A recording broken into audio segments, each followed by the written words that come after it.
just an insane execution on this.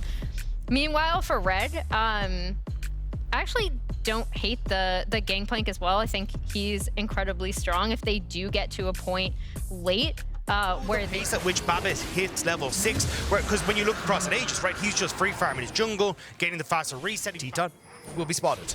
Yeah, he will be spotted. They're going to have Aladorak just throwing a ward over, so they know that 3 people are here. Tali has got himself the Undying Rage. They're going to go straight onto Titan. Here we go. TV coming in. The Cannon Barrage going to be a pseudo 4th man or 5th man. As the flash forward, Slicing Maelstrom stuns up a hell of a lot of people. There's a hell of a lot of summoners being taken down. First Blood goes over to the OCE, and Pete with another to make it a 2 for none.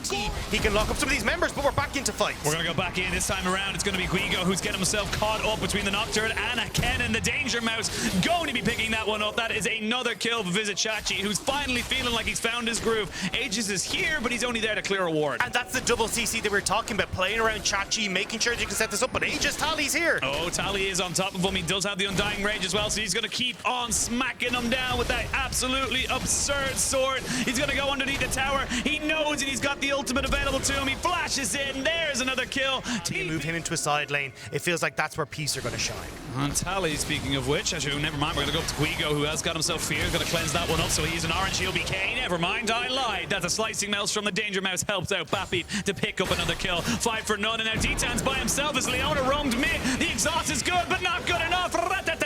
Violet picking up his first kill of the game. And now you get the movement down from Red, but unfortunately they're a little bit too late. They've already picked off the AD carry. Violet and Aladorak will back away, although as I say that... Here we go, Realm Warp. They did have the Solar Flare as well. That's going to be a fantastic Glacial Fissure, but not enough to save Lucian's life. I love They're going to win across the board, and that's what we're seeing from Peace. Now, Red will get a dragon for themselves, but one turret plate standing on top, 3 in the mid. You're picking up so much gold, and here we go again. Oh, it just looks like deja vu. I've been to this place before. Is Guigo going to get jumped on? This time around, it's a 1v1. He will get the Cannon Barrage off. Bappin still chasing with that Dustbringer, able to push him down underneath his tower. This is far better shot calling from this squad. It really, really is. There's top turret going down on all its plates and glory, as we see now 4 members of the comms check. But, of course, that is going to mean now with Titan and Jojo back in on this duo lane, they should be able to take themselves their first tower for their team. But Tali moving in towards this mid lane with Bapip with that Rift Herald, going to be able to take down this mid, so opening up that map a little bit more. And again, a better rotation coming out from Peace means they should be able to go for this. They're going to immediately commit to it. The Realm Warp just a little bit too far close to the tower. There is the Fear going down, which secures the Rise going to the side of Peace as well. There's just so much pressure. Red don't know what to do with it. Yeah, and you can see Peace, they're just using the fact they have control of these sideways. Group up in the mid, force the play, and this is the engage that we're talking about. They're still going. They're still going. They can go as well. Aegis gets exhausted. The Solar Flare goes down to try and disengage, but nobody gets stunned up. Guigo has almost got himself on the concussive blows, but not quite getting it. There's a 2-man Fates combo. Tali on the backside gets exhausted immediately. Has to pop the Undying Rage, and now Violet gets taken down. You might have gone a little bit too far forward as I say that. There goes Chachi to take back 1 for the side of Peace. To fight back, find some leeway, and get themselves an objective. I mean, honestly, Peace losing this dragon's a bit of a big blunder in my eyes, because you had as you go later on into the game. We are seeing the Everfrost picked up now for the Rise. It is just a trade of map states. Thank you very much, observers. As we see now, both the lanes in top and bot are being traded, but Guigo even, just going to find Tali and just trade back a nice bit of chunk of health bar.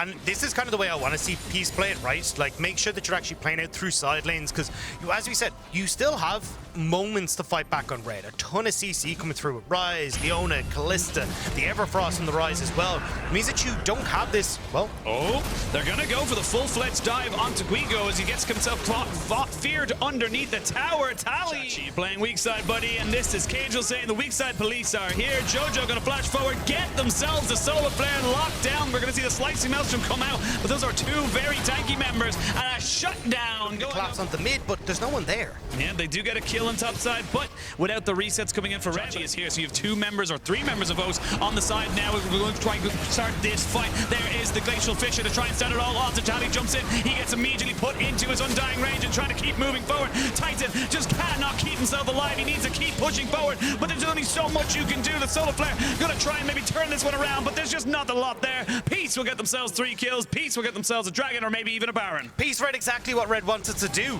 making sure that they come in from multiple different angles. goes onto the fight and not giving Peace the opportunity to, or sorry, Red the opportunity to find the fight they wanted. Now, Peace take that dragon. You've got Tally running up top side to make sure they can keep pressuring the map and continue to play their game plan, playing through Tally and Bapip and the ultimate, Red, trying to see if they can test the vision that Peace are getting down. No vision for you now. Paranoia goes down. That's going to limit how you can go in this one. I'm into another choke. They're coming out into a slicing maelstrom. That's fantastic for Vizichachi. Titan, though, is getting some nice little auto attacks in. He's now going to have to deal with Tally, who gets himself the auto attack, trying to turn to Violent, who will go golden and keep himself alive. But boom, the barrel goes off in his face, and he is down to 2.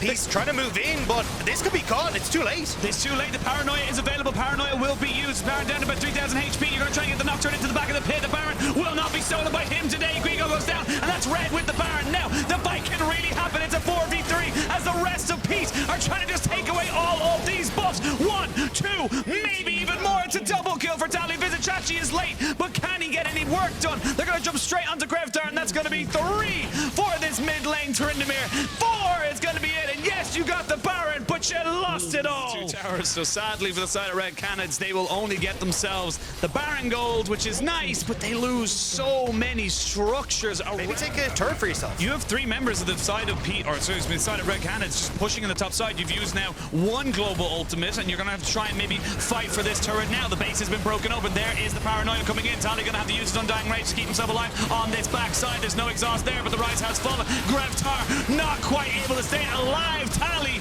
just not able to go down, and that's going to be it. Double kill, make it a triple. It looks like PCE are going to represent OCE, and they're going to take the higher seed. The LCO looking so good coming into this. 2 towers about to fall, but Red, they're trying their best. They are trying their best. It's still a gangplank with 3 items. With the Navori quick blades, those barrels will crit and they will come back up fast. Now, do you fully commit to this one here? They're going to jump on the Guigo. He's dead. You do not have any more damage now with that gangplank, but they will take down the Tryndamere alongside this one. Almost able to make this one turn around, but it is not going to happen. And in the final group game of Group A, it is Peace who come out on top. And honestly, if